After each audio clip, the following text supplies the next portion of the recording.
Morning and welcome to the December 16, 2024 meeting of the New York City Campaign Finance Board. First item on our agenda is the approval of the minutes from the November 14 meeting.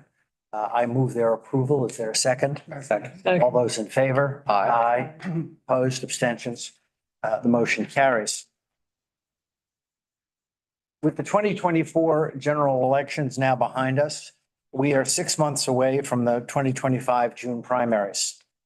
In today's meeting, the board will be voting on the first round of public funds payments for the 2025 cycle, on an advisory opinion, and on enforcement action against a committee from the 2021 election cycle. The next item on our agenda are remarks from our executive director, Paul S. Ryan. Paul? Thank you, Chair Schaefer. Good morning, everyone. Last month, the Campaign Finance Board approved an amendment to Campaign Finance Board Rule 2-06 regarding campaign training requirements. Under the old rule, a candidate or a candidate's representative was required to attend CFB trainings on compliance and on disclosure software. Under the recently amended rule, candidates must now attend a compliance training, and a campaign's treasurer must attend both compliance and disclosure software trainings. This requirement applies to any new treasurer who replaces a treasurer who went through the trainings already. All treasurers must meet these training requirements. The amended rule specifies completion dates for these training requirements within 45 days of registering with the CFB in the out years prior to an election year, or within 30 days of registering or replacing a treasurer in an election year, or by the last day of the reporting period for the next disclosure statement, whichever is later. In addition, to be eligible to receive public funds, candidates and treasurers must complete the required trainings no later than 15 business days before the payment date. With this updated rule taking effect later this week on December 19th, we have added more trainings, including evening sessions available online through January. So please check the training section of our website for new dates being added. That's all I have this morning. Thank you, Chair Schaefer. Thank you.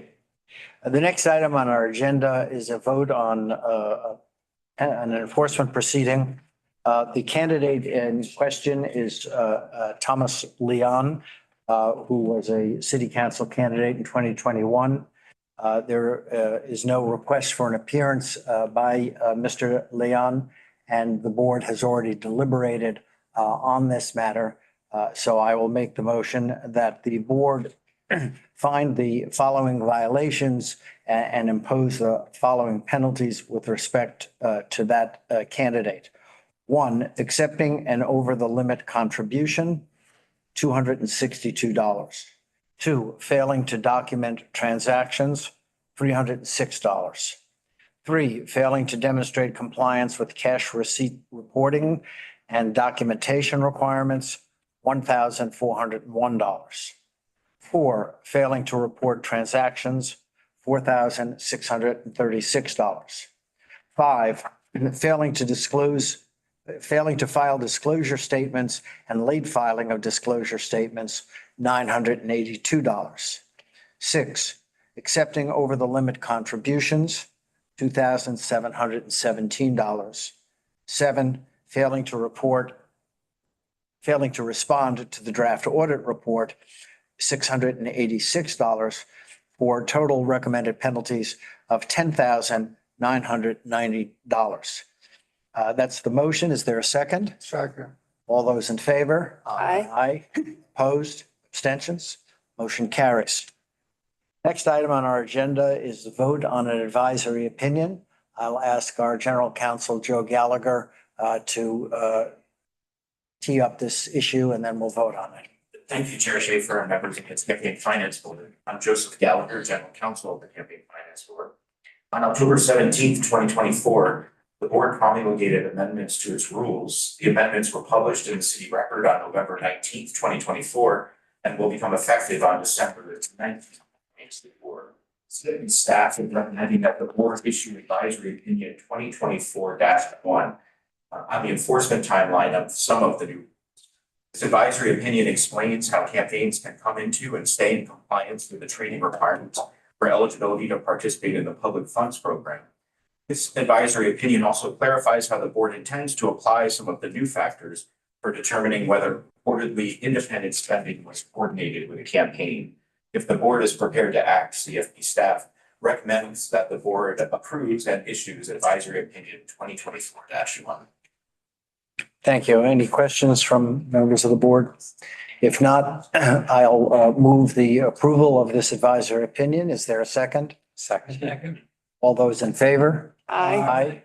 Opposed? Abstention? Motion carries. Thank you very much. The next item on our agenda is the vote on public funds payments.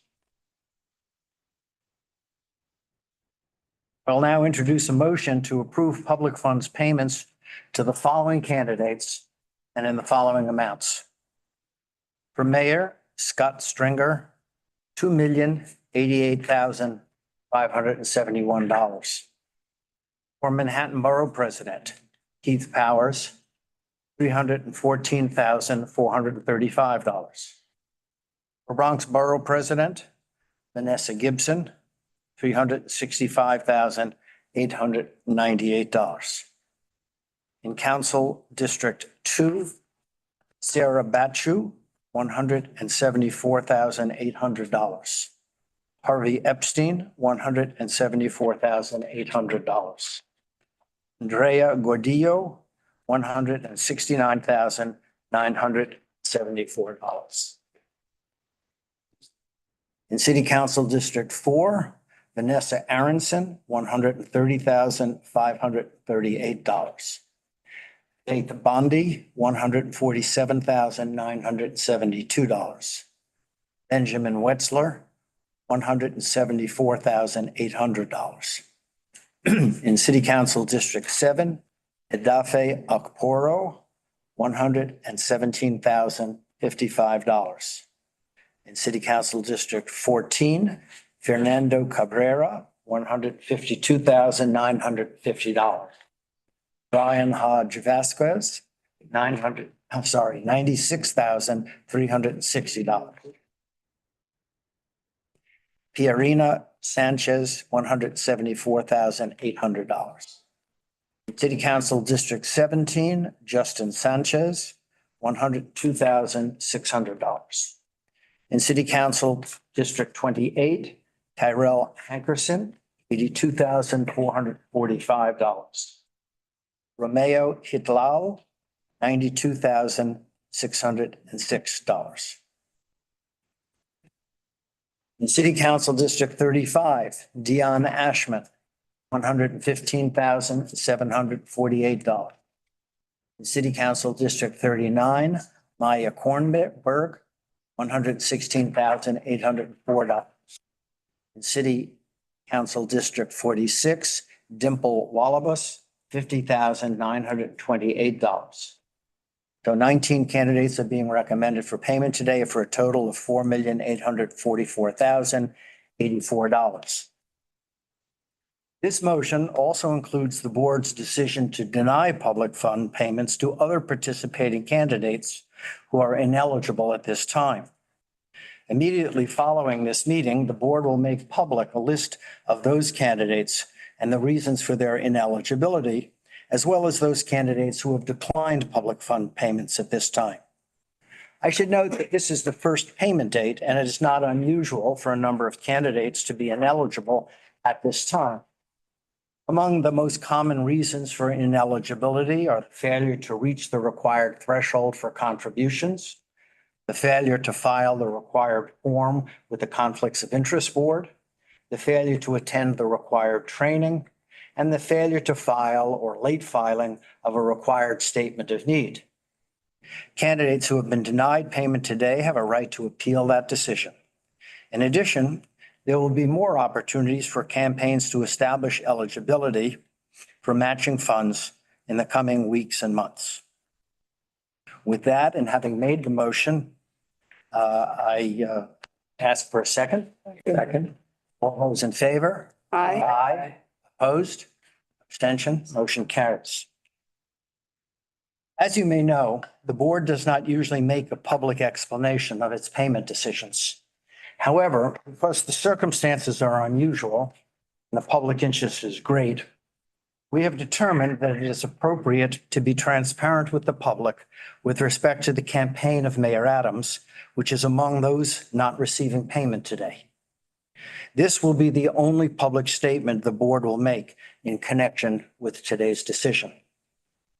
After thoroughly reviewing all available information, including the details of the indictment of Mayor Adams, the board has determined that there is reason to believe the Adams campaign has engaged in conduct detrimental to the matching funds program in violation of law, including the Campaign Finance Act and board rules.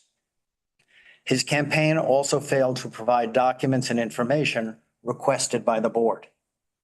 Accordingly, Mayor Adams' campaign for re-election has failed to demonstrate eligibility for public funds payment at this time. Our priority remains achieving an equitable and transparent democracy that is accountable to all New Yorkers. That concludes our business in public session today. The board has some discussion to engage in executive session, but it requires no vote. And so I'll make our usual motion that we go into executive session and then adjourn directly from the executive session. Is there a second to that motion? Second. All those in favor? Aye. Opposed? Abstention? The motion carries. That concludes our business for today. Thank you very much.